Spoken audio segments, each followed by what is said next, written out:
माननीय मोदी जी ने दिया है 80 करोड़ गरीबों को रेशन, इसलिए माननीय राष्ट्रपति जी का बहुत ही अच्छा था अभिभाषण।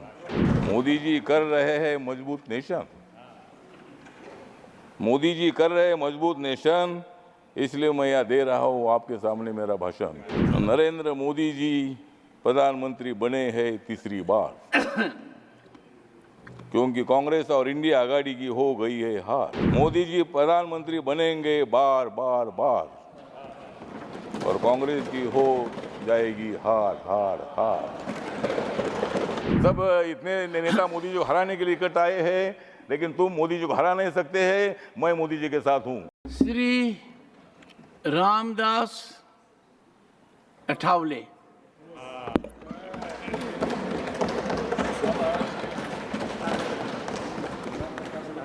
Very briefly.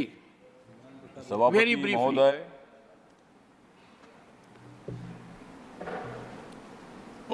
माननीय मोदी जी ने दिया है 80 करोड़ गरीबों को रेशन। माननीय मोदी जी ने दिया है 80 करोड़ गरीबों को रेशन, इसलिए माननीय राष्ट्रपति जी का बहुत ही अच्छा था अभिभाषण। मोदी जी कर रहे हैं मजबूत नेशन, मोदी जी कर रहे हैं मजबूत नेशन, इसलिए मैं यह दे रहा हूँ आपके सामने मेरा भाषण।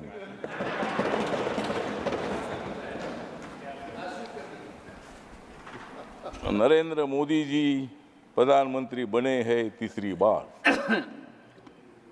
क्योंकि कांग्रेस और इंडिया आघाड़ी की हो गई है हार। मोदी जी प्रधानमंत्री बनेंगे बार बार बार, और कांग्रेस की हो जाएगी हार हार हार।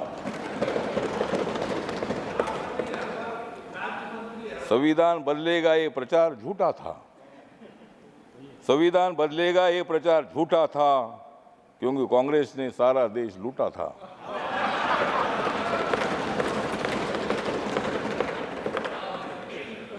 और राहुल गांधी का प्रधानमंत्री बनने का सपना 4 जून को टूटा था।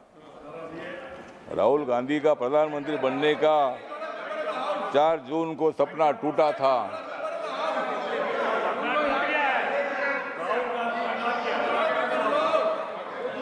और मोदी जी के खिलाफ वन सेकेंड इंडिया आघाड़ी का प्रचार झूठा था। एक सेकेंड।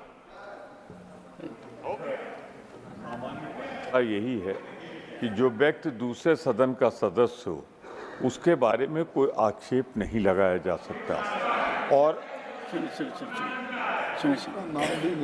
उसका आक्षेप नहीं लगाया जा सकता, उसकी चर्चा नहीं हो सकती, क्योंकि वो अपनी बात की सफाई देने के लिए यहाँ पे मौजूद नहीं है।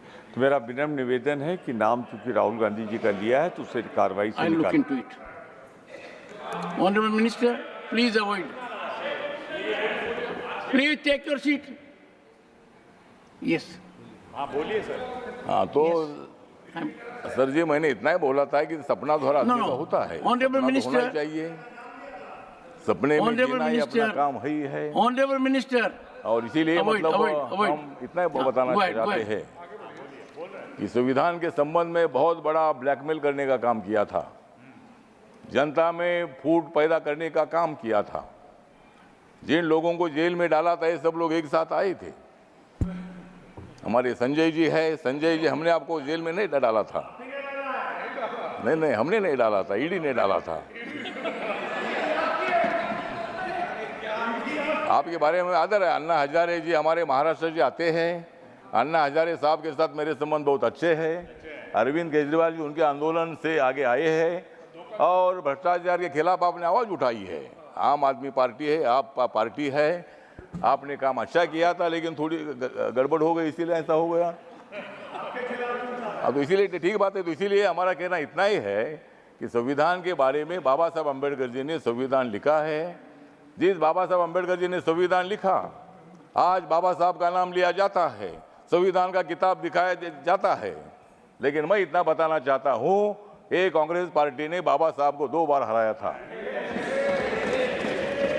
1952 में मुंबई में लौगुलो मतदार संघ से बाबा साहब को हराया था, 1954 में भंडारा जी बाबा साहब को हराया था, और बाबा साहब अम्बेडकर जी को भारत रत्न नहीं दे दिया था, बाबा साहब का फोटो सेंट्रल हॉल में नहीं लगाया था, और आज बाबा साहब की बात करते हैं। आज आप संविधान दिखाते हैं, संविधान दिखाओ, लेकिन संविधान के जैसा आपको बर्ताव करने की आवश्यकता है, और इसीलिए संविधान कोई बदल नहीं सकता है। नरेंद्र मोदी जी माथा टेकर शपथ लेते हैं। 26 नवंबर 1949 को संविधान का ड्राफ्ट बाबा साहब ने दे दिया था, तो वो दिन मोदी जी संविधान दिन मनाते हैं, और आप बोलते हैं कि भाई संविधान बदलेंगे। मोदी जी ने बाबा साहब के काम इतने पूरे किए हैं। मुंबई में हिंदू मिल की जगह पर 3600 करोड़ की जमीन बाबा साहब के मेमोरियल के लिए दी है, और वहाँ 1200-1300 करोड़ का मेमोरियल बन रहा है। डॉक्टर अंबेडकर फाउंडेशन आपने बनाया था, कांग्रेस पार्टी ने बनाया था, लेकिन वो खाली ऑफिस ही था। मोदी जी आने के बाद वहाँ इतनी बड़ी बिल्डिंग बन गई है। जहाँ बाबा साहब ने संविधान लिखा, वो 26 अलीपुर रोड पर इतना सुंदर मेमोरियल बन चुका है। तो इतने काम करने वाले मोदी जी संविधान कैसा बदल सकते हैं? वो कांग्रेस को बदल सकते हैं, लेकिन संविधान नहीं बदल सकते हैं। तो संविधान बदलना इतनी मामूली काम नहीं है, और उसमें अमेंडमेंट करना इसका मतलब संविधान बदलना नहीं है। बाबा साहब अम्बेडकर जी ने संविधान सभा ने ही अमेंडमेंट करने का अधिकार पार्लियामेंट को दे दिया है, और जब भी मतलब नया कानून बनाना होता है, पुराने कानून में कोई मतलब अमेंडमेंट होती है, वो अधिकार पूरा अपने को होता है। और इसीलिए मुझे लगता है वो संविधान बदलना ऐसा हम नहीं बोलते हैं, लेकिन आप लोग इसी तरह का खाम प्रचार कर रहे हैं। सब इतने नेता मोदी जी को हराने के लिए इकट्ठा आए हैं, लेकिन तुम मोदी जी को हरा नहीं सकते हैं। मैं मोदी जी के साथ हूँ।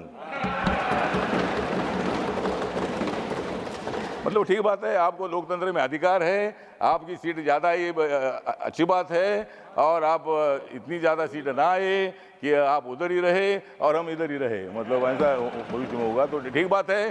तो अगले बार भी आप ट्राई करिए, लेकिन आज जो राष्ट्रपति का अभिभाषण है, इसका मेरी जो रिपब्लिकन पार्टी ऑफ इंडिया है, बाबा साहब अम्बेडकर जी की स्थापित हुई पार्टी है, इस पार्टी की तरफ से मैं मतलब इस अभिभाषण का सपोर्ट करता हूं, और अपोजिशन को इतना बताना चाहता हूं कि मोदी जी स्ट्रांग नेता है, मोदी जी मजबूत नेता है, मोदी जी के साथ इतने हमारे लोग हैं, और तुम कितनी भी कोशिश करो, लेकिन मोदी जी हारेंगे नहीं, वो तुमको हराएंगे।